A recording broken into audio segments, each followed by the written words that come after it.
Welcome to another episode of Sustainable Goat. I'm Steve Cassingham, and I interview the greatest of all time in sustainability from the past, present, and into the future. In this episode, I talk with TRIWA. Timepieces have traditionally been either on the luxury side or the utility side, without a direct mission behind them.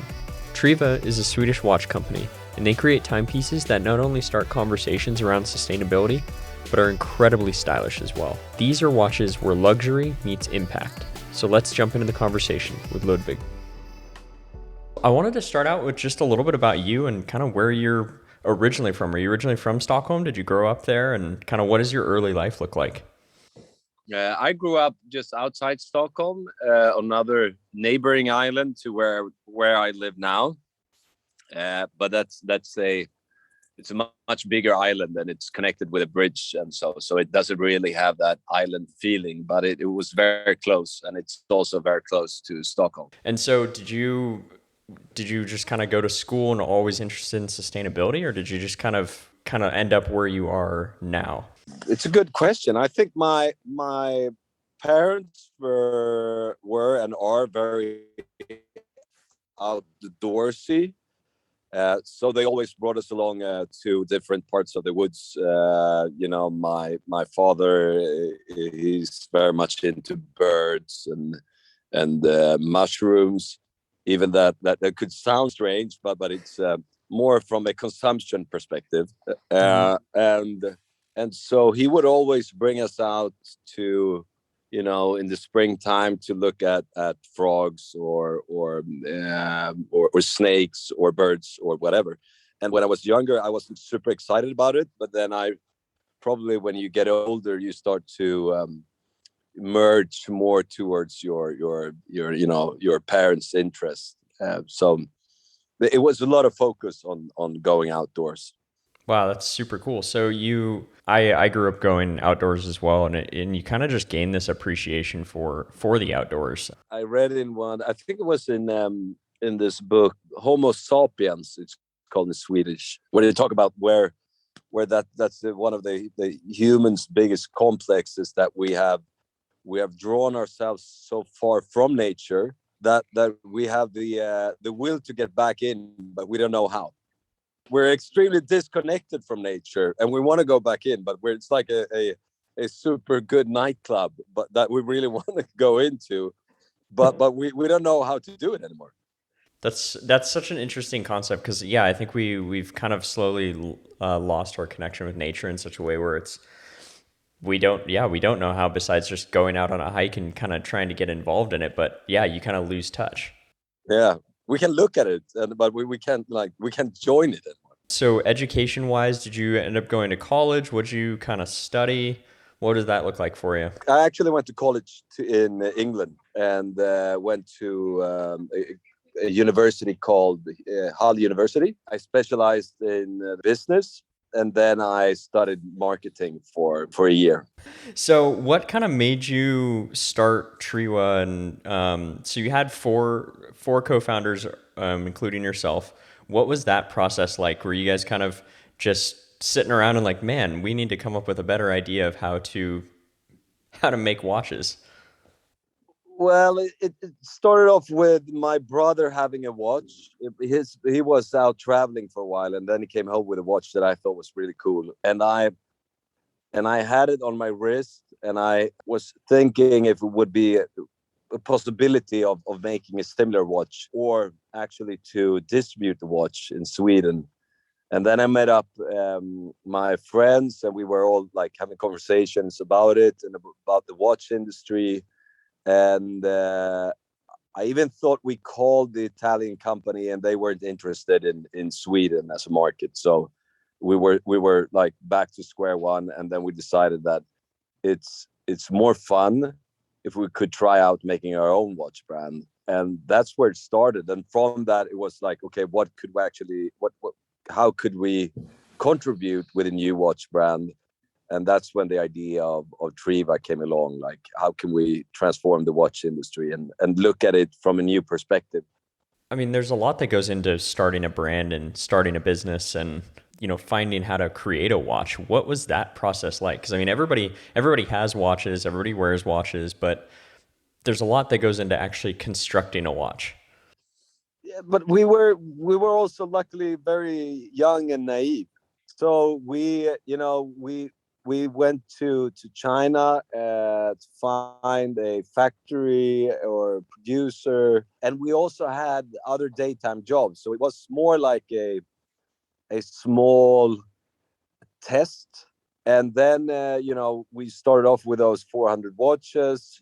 We went to our favorite lifestyle stores and were able to actually convince them that this was like a pair of sneakers, and somehow we managed to do that, and we started to sell quite a lot. So I remember when sitting at that old job I had back then, went to the toilet and I started to like pick and pack in the toilet and went out to the post office to send out the watches. So that then it was we were starting to realize that this is actually a possibility to make it like go all the way. And then we quit our job one by one, and we had it up and running the first year. Wow. Was it a conscious choice to start with Humanium? Because I wanted to dive in a little bit more into just like the idea of changing the watch industry. Because there are a lot of watches on the market, but yours is obviously different. What was kind of that conversation like? After we started, and we fast forward maybe 7 8 years into the business, we were starting to realize that that sort of transformation that we started off with wasn't really a transformation anymore. There were a lot of fashion watches on the market. We were selling in normal watch retailers, and we also could feel that it was time for new transformation, which would be adding sustainability to the business. And back then, I met up with a friend that worked with a NGO called IM, like I am. He was helping them conceptualize the idea of melting down weapons and making it into metal, because previously they had confiscated weapons and they would actually sometimes throw them into the ocean, or make some other type of garbage of it. And the idea was, then could we make this into a precious metal? So we were there very early into the conversation, and we were able to say, like, we want to go with this because this is exactly where we are heading. So from that, it took maybe 2 years to have the product on the market, but it was a really good it was a really good start for this new journey. And it was also quite naively, the project was a lot bigger than we would have thought it was, but it paid off in the end. Yeah, was it just kind of like something that you guys wanted to do as a fun little project? Let's see if it works, and then kind of went, wow, this is really something that we can run with. Not really, because on the strategy level, we were aiming for this new transformation of sustainability. So we could see this as a very good step for it. However, we didn't see all the obstacles that would come into making a watch in a completely new metal, filled with rust and all this. So we would have thought it would have been a 1 year project, but it took us 2 years, and yeah, we learned a lot. Yeah, what goes into actually creating a watch? How, like, what is the process from going from I would like to make a timepiece to here is one? What, just because I don't think a lot of people know how watches are actually constructed. There's a lot of different parts, and normally you would have different factories that specializes in all the different parts, but today the movement market, like, you would find a suitable movement and you would build the watch around it. So it's like a engine for a car. So you could find that movement and then you design the actual case around it. Hmm.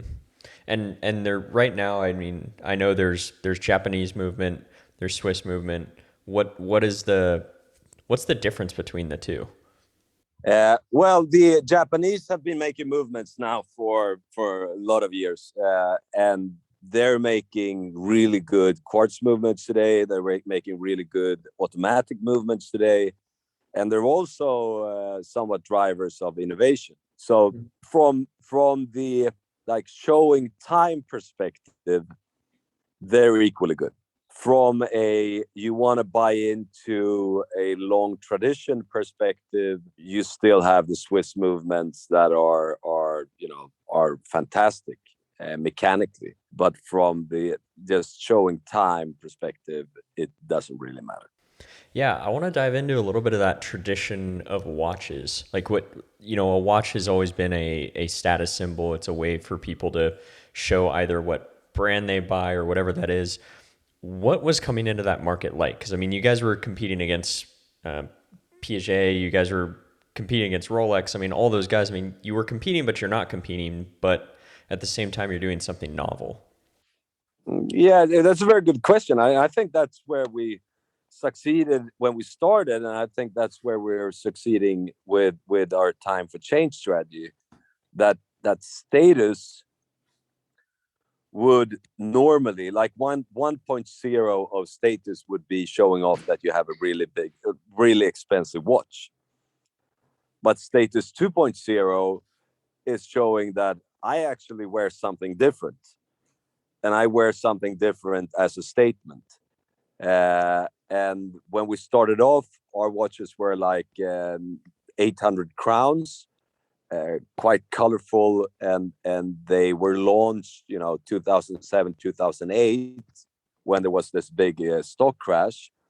We also saw a lot of celebrities, especially in Sweden, showing off that, yeah, I'm wearing this because I don't want to be shown off with a Rolex or with a very expensive watch. It's more a statement to wear this plastic watch from TRIWA. Swatch had a similar success when they launched, and I think it was called internally that Swatch stood for second watch. So the Mm. idea was to show off that you actually wear something that's not a Rolex, but you would probably have a Rolex at home. To make a comparison to TRIWA and our time for change strategy, I think the new status is to show that you actually care. You want to drive change and you want to be part of a sustainable future. I had no idea about Swatch. Like that's what that stood for. That's such an interesting way to brand it. I always thought it was just a brand name. Yeah. So what does Triva stand for? Technically, it's a acronym for transforming the industry of watches. And do you feel like you guys have done that so far? Well, I think we started off really well, and then we had a period of quite conventional watches. They were still, had nice design and so on, but we weren't really in the forefront of transformation. Now we found our way back, and we found our way back through something that we all could stand for internally with this time for change strategy. And why is that important to you and the team? Like what makes that mission drive you guys forward? Because it is a hard challenge to, decide to do something different, to do it harder, to do it in such a way where, the consumer's not necessarily going to see it in the short term. Yeah, I at least for me, I would say it's a psychological aspect of branding, where, as we talked about, what is really status? Is that showing off that you are buying into tradition, or you're buying into money, or could it actually be something else, and be something that could actually help the world today? And from like being a male, having a watch as more or less the only accessory, it's connected to a story. And if that can be connected to a story that's bigger than style and status, then we have something really strong. Because I see that one thing is to make the watch from ocean plastic and recycled weapons, and it has a small contribution, but a watch is still a very small product. So even if we would have made, 1 million watches, the watch itself is so small that it wouldn't equal 1 million weapons. But it comes with a story for the wearer to contribute. Yeah, got it. Yeah, and I think the story, I've always been in branding as well, and like the story is super important because you want people to care about what you're working on because that's what gets people to advocate, that's what gets people to kind of start a movement into something new. And I think from a branding perspective, I mean, you guys are doing something completely different than what other people are doing. It's something that's not on the market, and it starts conversation, right? I mean, what was it like getting feedback from people who were wearing watches? Were they saying, "Hey, like people keep asking me about my watch. It's not a Rolex." Like, what was that kind of process like for you guys? We get a lot of feedback from people that would actually be ambassadors in the way that they would tell the story about where the watch was, how the watch was produced, and also talk about, the issues that comes with weapon control, the number of shootings every day. You're making a statement. Well, and I think especially in the U.S., it isn't as prevalent about how much stuff we do dump in the oceans, or that the ocean is actually changing. So I think from a roundabout way, it's also about education. It's about educating it. Hey, we got some real problems, and you, by making your purchasing decision, you can change that narrative. You can be a part of that change. Whether and a watch is a simple example of that. And that's, I haven't thought about it in that way before, but going back to this, we're feeling that we're outside of nature. I also would see that a lot of consumers feel that they're outside, they're unable to help, but making like small contributions could also help. Yeah. And so what have you guys kind of done as a company? Because I mean, you do have definitely give back model in what you guys do. You guys are starting to work with economy. What does that kind of partnership look like in the bigger picture for you guys? It's a joint effort with the consumer. So we are now saying the carbon footprint that we have on all watches, and we call it time for transparency. So it would show the industry what it actually, what kind of carbon footprint a product has.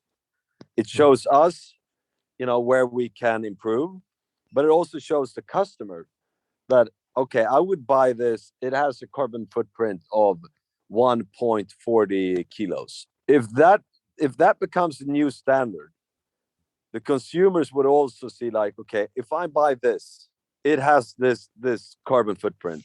If I would buy a pair of jeans, it has this carbon footprint. And then you could start adding up and start to see what all your purchases actually result in. And that's when I think it becomes interesting.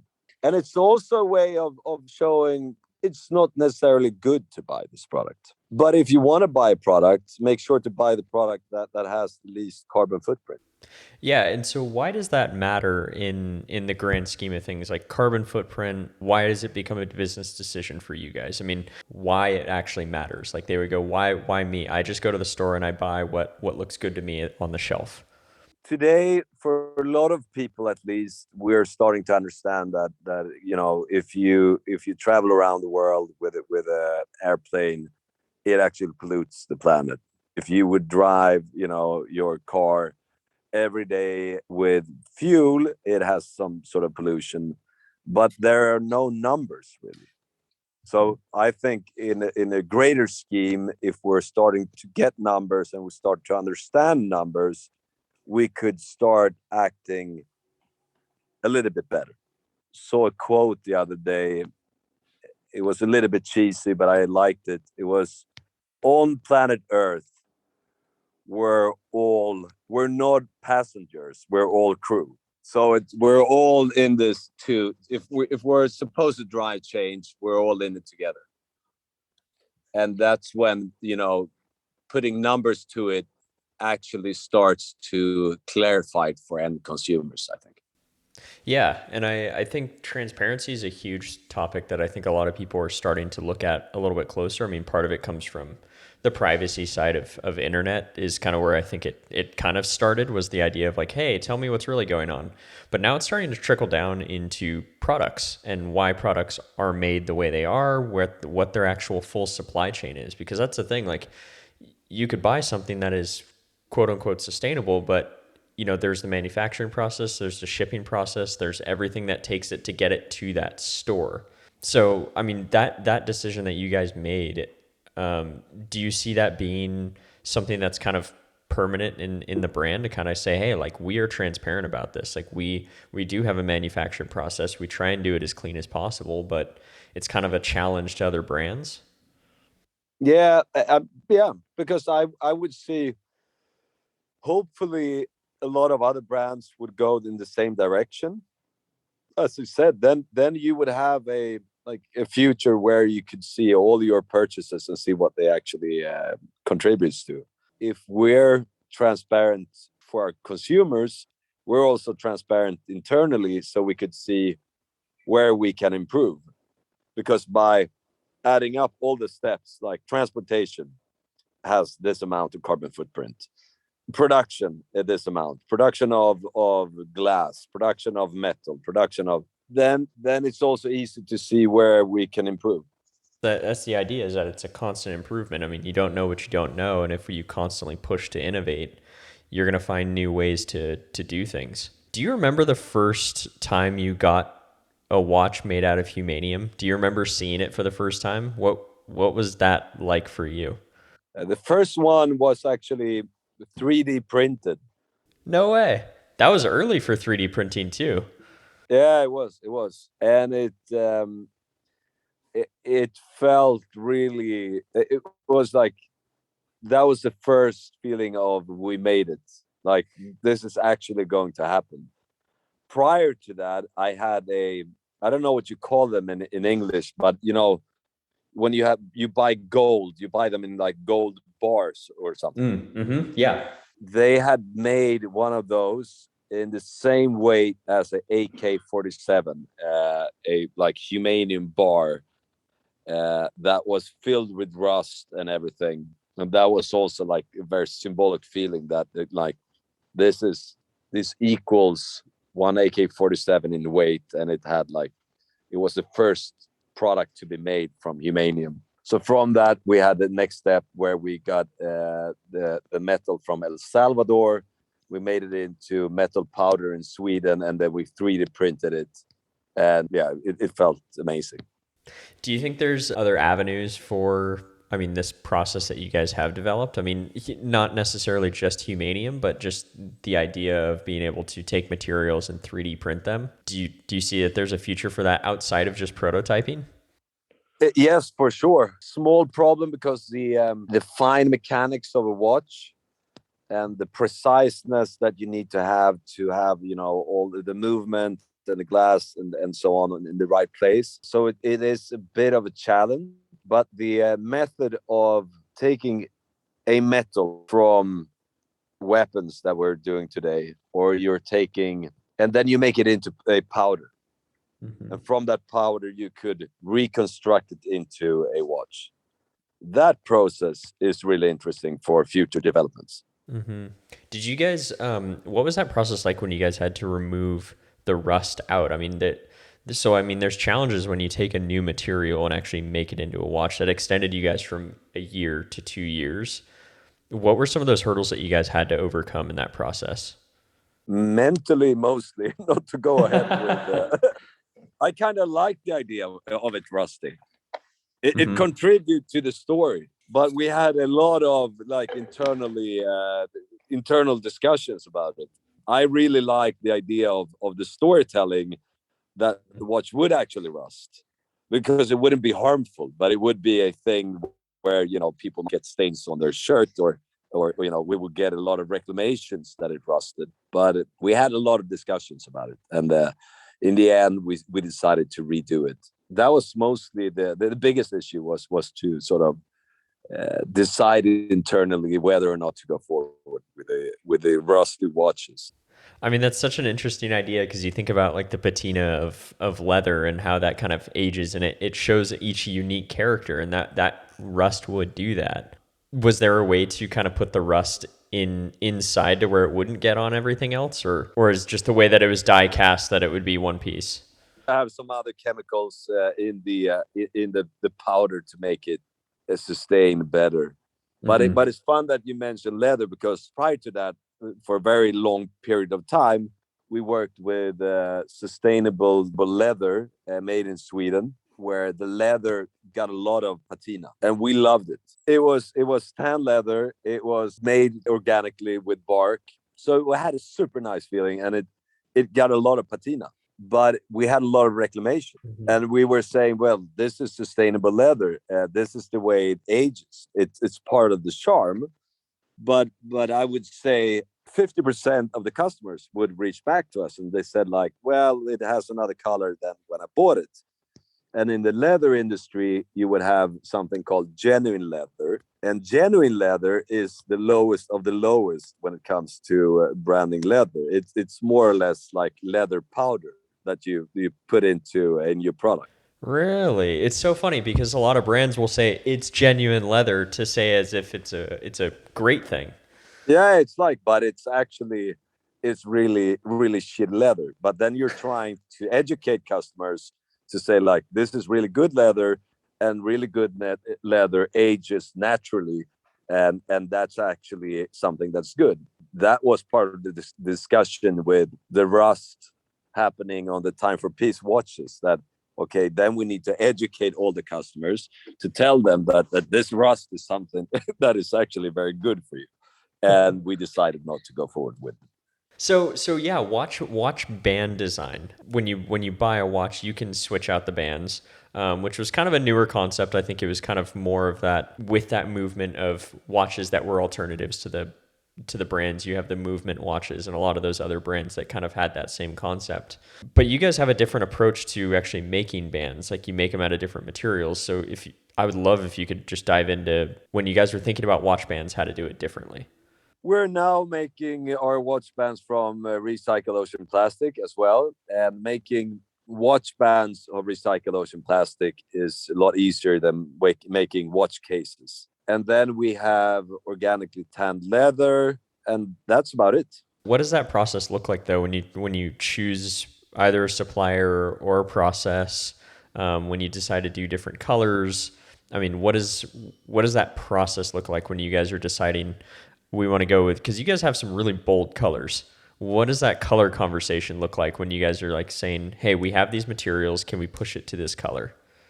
We have something that we call the product council within the organization. Nowadays, during the pandemic, we've all been working from home, so we've had it digitally, and it has been a lot harder. It all comes from mood boards and ideas, and in connecting it to different topics. And then there are some elements of fashion, trying to work with colors that are in style. But it's all in our heads, and especially our designers said to work with the right colors. Yeah, when it comes to, I've always been fascinated with color theory. Just the idea that certain colors can inspire certain things in people and what they actually mean. And I've always loved to pull colors from nature itself. So you get that sunset palette. How do you get that orange as it goes to blue to purple? What are those hues and color palettes? And I think technology has helped us to be able to, you could take a photo and pull that color. As you guys think about fashion and getting more into that celebrity space, if you will, are you guys trying to choose colors that are going to stick with basically that celebrity market, to have to almost people lead that market, to have consumers be like, oh, I really want that watch. What's that watch that celebrity's wearing? It's hard, especially for the U.S. market. I would say, because the in Sweden it's been a lot easier. Of course, this is our home turf. In the U.S., we've tried, and we're trying now even more. But that more comes down to advocates of different topics, especially Time for Peace and Time for Oceans, to find ambassadors that are willing to be ambassadors because they also believe in the cause. And of course, I would love to work with someone like Woody Harrelson, or somebody that would that could actually talk about the topic and be a strong ambassador. Yeah, and I noticed that you guys started doing sunglasses, and I noticed that Gwen Stefani's worn the sunglasses. Apparently, she was an advocate for that. Did you guys actually work with her on that, or was that more of just like she just happened to wear it and you guys got a photo and were just super pumped about it? We had a period when we sent out to a few people that we really thought were cool ambassadors. Mhm. And Gwen Stefani was one of those lucky shots when it's like yeah, she actually likes them, and we were super excited about it. Then we had a problem not really communicating that she had it, because then we were like, okay, hey, it's all in all these magazines, but they need to say where it actually comes from. So we had a lot of exposure, but it wasn't really connected to the brand. Then I had one moment when Kiss was playing in Stockholm, and they had seen our sunglasses because we were selling at one of the hotels where they were staying, and I had a call when they said like, yeah, they really like your sunglasses, and they want to drop by the shop tomorrow. Could you be there? And I went there, and I was like, when I was younger, and still am a big Kiss fan, and I was there alone. They came in with the entire crew. They were there and they really liked the glasses. They brought along 3 or 4 glasses. Then he came to pay, and it was like, okay, you don't need to pay. I'm a big Kiss fan. And then he put his black Amex into my hand and he said, everybody's a fan of money. That's amazing. And I mean, what was that feeling? I mean, for you to be able to have that experience. I mean, as somebody who's just, you're creating a product to change people's mindset around wearing watches and wearing sunglasses. I mean, what was that moment like to have validation from people that, you're fans of? Yeah, it was fantastic. Of course, it was one of the biggest moments. Then I had another of those where I gave Dalai Lama a Time for Peace watch. Wait, are you serious? You gave the Dalai Lama And I had one of those pictures standing next to Dalai Lama, handing over a watch. Wait, hold on. Okay. What was that like? That was like he's backing the project of Humanium, and he came to Sweden to talk at a big hotel, and then afterwards I was able to join him and a few others for lunch, and then I could shake his hand and hand over a watch, and my brother just had his first child was born that day. So I was able to send him a movie where Dalai Lama said, "Welcome to the world, Hugo. I hope you all the best," or something like it. That's incredible. I mean, that's something you just hold on to forever. That's so cool. When it comes to actually getting out to a bigger market, and going the ambassador way, I mean, was it a challenge for the distribution, to kind of either? I mean, you said Kiss found it in a hotel. The distribution model, I mean, you have different ways of doing it. You can go to distributors and they'll place it in places, or you guys, like you did in the beginning, you guys hit the ground running and just kind of went, "Hey, can you guys carry our watches?" How has that distribution model looked like for you guys? Has it been kind of just, we just want to get into as many hands as possible, or have you guys been very selective in how you distribute? We had quite a broad distribution for a while, and we had stores like Colette, American Rags. I think we sold at Nordstrom's. It was good of course, from a distribution perspective and selling large volumes. The problem was getting the brand through, because in the end it ended up especially when we sold to the bigger watch retailers, it ended up in a watch cabinet next to thousands of other watches, and it was really hard to tell the story. So it was good from a first sale perspective. It was harder from a sell-through perspective. So when the pandemic came, and actually a bit prior to the pandemic, we were starting to look at going back to a complete direct-to-consumer. And then the pandemic came, we lost a lot of clients, of course. But it was also good because then we could go back and really work on a new website, have the possibility of tell the complete story. And now, of course, looking at it again, selling to big watch retailers is hard, but finding a few good wholesale accounts where you could tell the story, that still works. Yeah, I think that's the part that separates. I mean, obviously, that separates you guys from the rest is that you do have a story about it. I mean, if anybody goes to the site, it's a beautiful site. The design is fantastic.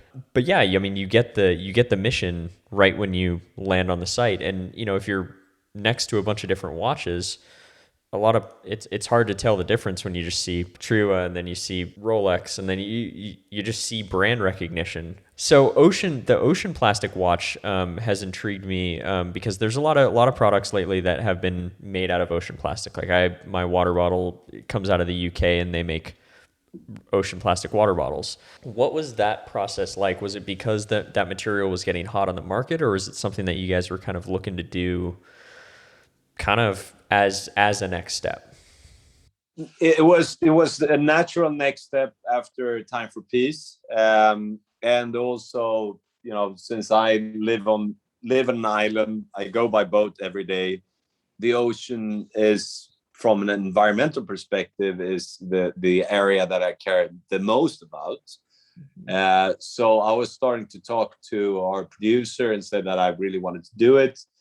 And the weird thing is, during that time, and say that this was 4 years ago, there was a lot of recycled plastic producers. But when we were starting to look at them, some actually made new plastic bottles because they could say that they recycled. So they produced new bottles to recycle them and sell recycled plastic. Then we found, and this is a quite amazing organization called Tide Earth, and I think they were the first to discover how to make granulates from the ocean plastic. And the story is that we get a lot of ocean plastic that now comes in. The problem is to handle it in the right manner, because when you get the plastic, it could be burnt as energy, or it could be landfills or whatever, and it doesn't really solve the problem. But Tide Earth managed to make granulates, so they in turn could sell to a company like us that could make it into watch cases and watch straps. So I was able to find them, and from that we started off, designing, and we had a collection a year and a half later on the market. That's amazing. Well, that's really, really cool. Why the ocean for you? Like, why? I know you live on an island, you've been surrounded by the ocean, but why is it so important to you? I think I've always been, I'm a diver, I'm a surfer, the ocean is where I would love to spend most time of my life, and looking at it being polluted is, devastating. And I could also see it's a very clear narrative. It's dying. Mm-hmm. It is actually dying, and trying to find all sorts of solutions that would help educate and help, in a small manner, making products from all this garbage is the best thing I could do from a business perspective. Mm-hmm. Yeah, and your watches are, I mean, you go diving with your watches, and yeah, was that a cool experience when you first went surfing and diving with your own watch? Yes. Yes. Yeah, it was. It also probably annoyed the social media team a bit that I was sending pictures all the time on my wrist underwater. I They mean, hadn't that's used it. I haven't used it as much as I would like. I mean, that's such an exciting thing, though. I mean, you're making a product, like, to actually also make a product that you're going to use in your life. And I think that's where product designers and companies often miss the mark. Is the best products are the ones that are designed to solve problems for the people that create them. They want a better solution for X, Y, and Z, and so they design that, and then it happens to be a problem that a lot of other people want solved as well. And that was one of our first mottos when we started the company, was that it was designed for ourselves, our friends, and people with great taste. I didn't know that. That's awesome. So it was sort of, as long as we were intrigued by making them for ourselves, we thought we had a good, a good way of finding new solutions or product development and so on. And so was that part of the process in starting to do sunglasses? What was that kind of shift for you guys?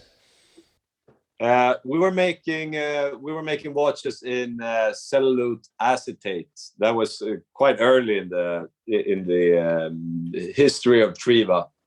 Then looking at this material, it comes in sheets, and it's made in Italy and some other places, but mostly Italy. And when you buy one of these sheets, you have this pattern. You could have these turquoise patterns and all sorts of different patterns. And from that, we could make our watches, but we also understood that this is normally used for making sunglasses. So we thought, well, why not try to make our own pair of sunglasses from it? And we did 3 pairs the first year, and then we did 4 pairs the other year. And then when the company grew, we also made a lot of new designs, and a lot of people were involved. They were even more involved in the sunglasses, the sunglass design, because it involves everyone in the organization. From an accessory perspective, it's quite close to the watch. From a sales distribution perspective, it's very far from a watch. Yeah, was because it?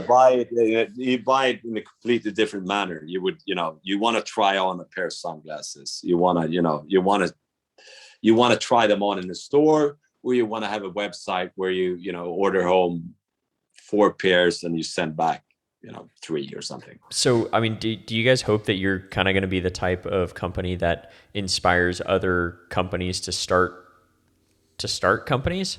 I mean, the idea is, I mean, when you look at Tesla, for example, as an electric car company, they were hoping to move the electric vehicle industry forward so that way other companies would start making electric vehicles. Doesn't necessarily mean they're going to be the only one, but they'd be the first one you think of. Is that kind of your hope, that you're going to kind of start that movement to where other companies are going to start thinking more circular economy and circular, kind of production? Yeah, because if we can show that the consumers want it, then it would also trickle down to producers trying to find better ways of making their products, and for other brands to find new ways of making products that are sustainable. And in the end, that makes a huge difference. I was reading the other day, it was quite inspiring. I read that Volvo, they invented a safety belt, like this 3-set safety belt in like late 1960s. And at that time, they saw that they had gold, and they did a lot of tests, and they see that, okay, this actually saves lives. But instead of having the patent for themselves, they decided to have it as an open source, because like the greater good would be saving more lives. Interesting. Yeah, because I remember that Mercedes-Benz was actually one of the first ones to put it in vehicles, but I didn't know who actually created it. That's really interesting. Wow. Yeah, wow. Just thinking about like that impact, and when you go, hey, we'll just kind of create this and let the world have it. It has a much larger impact. Every single vehicle has one now, and people are much safer now as a result. That's really, really awesome. So as you guys are growing and building, what's kind of your hope for the future of either consumers or sustainability? What do you hope to see in the next like 5 to 10 years, whether it's on a consumer side, inside your company? What do you want the world to look like? I don't know. I think the discussion that we had in the beginning is interesting, that you make sustainability into status. That people actually are not from like purely vanity, but people are actually proud to show that they make statements, that they are part of driving a change. And that's where I could see it coming, like the consumer attitude of showing that you are able to make a small difference through how you consume. And that's from like our industry perspective. From a bigger perspective, of course, I would see like if we could make a big difference into saving the world in all aspects, in technology, in consumption, in general behavior, then we could have a better world in 20, 30, 40 years. Awesome. Do you remember your first purchase that you made that you knew was like a sustainably made product, whether it was made sustainably, whether you knew that it would last forever? Do you remember your first thing that you consciously went, hey, I'm going to make a choice to purchase something that is different than what most people purchase? Yes, but that's more like buying something that I really wanted, but buying it secondhand, like buying a jacket that I really wanted, and it was like, this would actually look better and feel better as a secondhand product. I love that you mentioned that. Like it's this idea of like it doesn't have to be new. It has a long product cycle, and I love that you mentioned that because nobody actually has. By the way, every guest that's been on the show has never mentioned a secondhand product, which I think is so interesting. It's a dangerous area when you work with new products, but it's also a way of inventing. Yeah, definitely. Where's your favorite place to enjoy nature? West coast of Sweden. Really? What about it? It's because I told you I love the ocean. I live on the Baltic Sea, which is it's a very nice area, but the sea is not very healthy. The water is bracked. You call it bracked when it's mixed salt and sweet water. Interesting. And it's one of the most polluted seas in the world. But if I go to the west coast of Sweden, you would have the Atlantic, and you would have like the islands are all rock.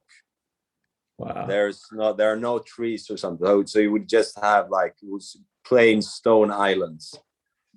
Wow. And fantastic ocean, filled with life, with seals and also like small whales and a lot of fish. Ludwig, thank you so much for just all of this. It was so great to just dive into, honestly, the construction of watches, how watches are made, what you guys made it out of, that whole story, and just your brand narrative. I think, as creative director and co-founder, of course, having that visionary side of things, I think is really, really valuable. It's really awesome because I think you're changing the narrative of what consumption can look like and what accessories can look like. I mean, I think watches have always been, as you mentioned, a status symbol. And to be able to start a conversation of saying, hey, I stand for this, I believe in this, and this is why I wear this watch. That's really powerful. And I just want to say thanks for doing what you're doing, because it's not an easy problem. Inspiring interview. I think you're very good at answering the right questions. Thank you very much. Thanks so much for listening to this episode of Sustainable Goat. Definitely go check out TRIWA's watch selection, as they are always releasing new limited edition watches to spark more conversation and create more impact. And if you're looking for a new watch or looking to wear something every day that shows what you stand for, TRIWA's watches enable you to do just that. And if you've been enjoying these episodes, share your favorite one with a friend or post it on social media. Your support goes a long way, and the more the community grows, the more impact that we can have on the world. Thanks again for listening to this episode of Sustainable Goat.